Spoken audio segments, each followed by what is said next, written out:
Did you know that Chelsea's new coach might not actually be calling the shots?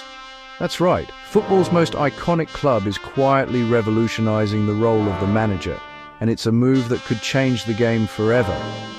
Welcome to a deep dive into Enzo Maresca's shocking departure, Chelsea's groundbreaking AI-driven strategy, and what this all means for the future of one of the Premier League's biggest clubs. Let's break it down. Since you've come to listen to this program, you're likely prepared to hear an analysis of Chelsea's new coach. However, due to the newly discovered information about Enzo Maresca's departure, some of my previous viewpoints have changed, and I need to update you on the situation regarding Enzo Maresca, why he left, and what this means for Chelsea's decision to hire their current coach. Moreover, how will Chelsea's progress unfold moving forward? The main point is that Enzo Maresca refused to take the £12 million in compensation. He simply walked away. Why is that? While it's not entirely confirmed, it seems most likely that the board interfered with his decisions regarding player selection and playing time. This realization made me better understand why Maresca's substitutions seemed so strange.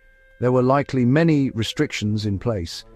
A Chelsea fan even mentioned to me that the club is now implementing a very new operational method, a form of American sports science management. The coach has a role, but their decisions are limited to structural choices or training methods. As for who plays and for how long, it's all dictated from above, utilizing big data analysis, possibly enhanced by AI to determine tactics and lineups. In essence, the traditional role of a head coach is fading. On the surface, the position still exists, but the responsibilities are becoming simpler.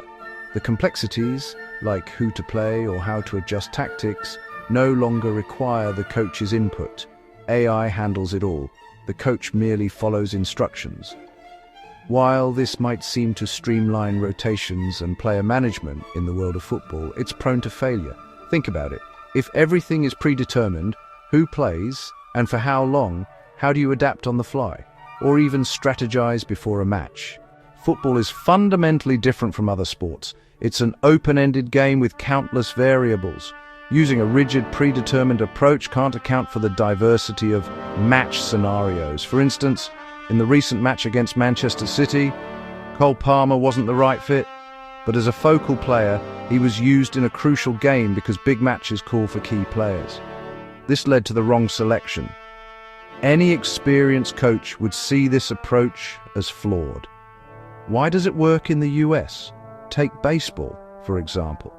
Baseball sees significant improvements quickly with big data. Major American sports like football and basketball, using the NBA as an example, are very different. NBA games have minimal variation. The rules are strict. You must attack within 24 seconds, then surrender possession.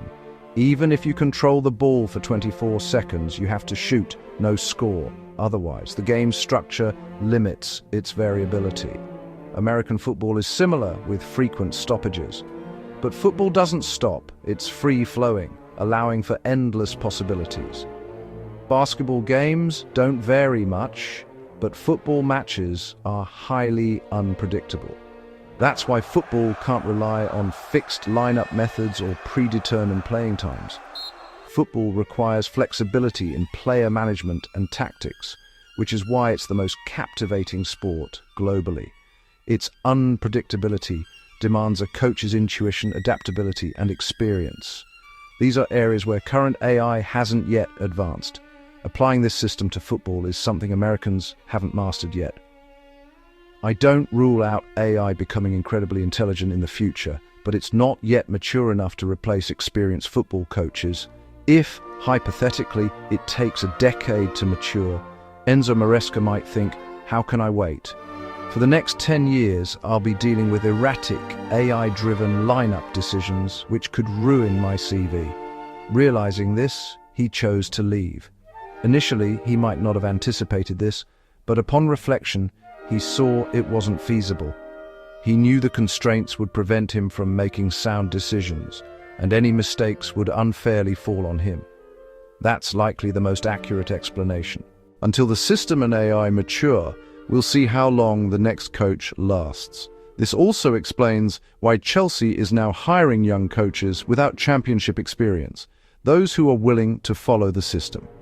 Try pitching this approach to an experienced, championship-winning coach during an interview, and they'd walk out immediately. They have reputations and experience. This setup would tarnish their name. The new coach's background is similar to Maresca's early days, young from the championship, compliant, but eventually they'll struggle and leave, only to be replaced by another from the championship. It's a cycle. Hiring anyone makes little difference. Since I don't know when AI will mature, or if they'll even use it, I've lost hope in Chelsea's management. Enzo Maresca managed to make Chelsea perform well because he was exceptionally capable. But the club's system itself remains untested and questionable. Chelsea currently feels like an unprofitable public company with volatile stock prices. You don't know when it will turn a profit because the direction is uncertain. If this AI-driven approach is a false trend and never matures, never becomes smart enough to judge in-game adaptations or understand football theory, the stock won't surge and there'll be no championships. It's a huge gamble. While it's proven successful in the US, applying it to English football is a completely different story. Are there other analyses out there? Not sure. Some mention the new coach's tactical shifts, like switching between 4 and 5 defenders based on the team. But that's secondary. The key point is Chelsea's future head coach role is largely symbolic. Many decisions won't be theirs to make. For now, it seems the coach still has some say in playing style and structure. Many analyses note that during his time at Leicester, the coach favoured slow possession with 4 defenders, then switched to 5 defenders with inward-pushing wing-backs at Strasbourg. His approach in Ligue 1 was fast-paced, not possession-heavy, with data showing better performance in transition than in possession. A typical 3-4-3 trait with minimal ball retention in attack. He continuously experimented with different wing-back pairings to find the right fit. Will this be better than previous methods? Unknown. But how will defense and offense balance? Sustaining an attacking structure is tough. You can't physically demand defenders to push forward consistently. The question is, will the new coach stick to 4 defenders at Chelsea? Given the chaos under Manchester United's previous approach, shifting from a stable 4-3-3 to a 3-4-3 would likely lead to a performance drop. As history shows, the chances of such a switch are lower now. This coach will likely stick with 4 defenders, as Chelsea's squad is tailored for it. There's no need to force a change. The new coach was hired not for tactical brilliance, but because the previous coach clashed with the American management style. The tactical direction will likely remain similar. Whether it's 4 or 5 defenders isn't the main issue. It's more about when the coach will hit a breaking point. If they do, how quickly will things fall apart? Will this coach have the backbone to walk away like Enzo Maresca, or will they stay for the paycheck? It's interesting to see which type they are. Honestly, I'm at a point where I'm less interested in how Chelsea plays. It's predictable, and sometimes it's not even the coach's call. I predict Chelsea's future coaches won't last long, perhaps not even by management's design. Long tenures allow coaches to build their own teams and influence, which management dislikes. They prefer short-term compliant figures they can control and replace as needed. Enzo Maresca likely left out of frustration, even forfeiting his compensation. They'll just hire someone else. It's irrelevant. The core goal is to prevent coaches from building power, ensuring obedience, control, and adherence to the system. Are there other analyses like this? Definitely not. This is my unique perspective, combining American management methods with an AI lens. While I see this, I'm not happy, as my enjoyment of Chelsea came from Enzo Maresca's tactics. Now, Chelsea's play isn't centered on the coach's strategy anymore. Moving forward, I won't invest emotionally. I've already let it go.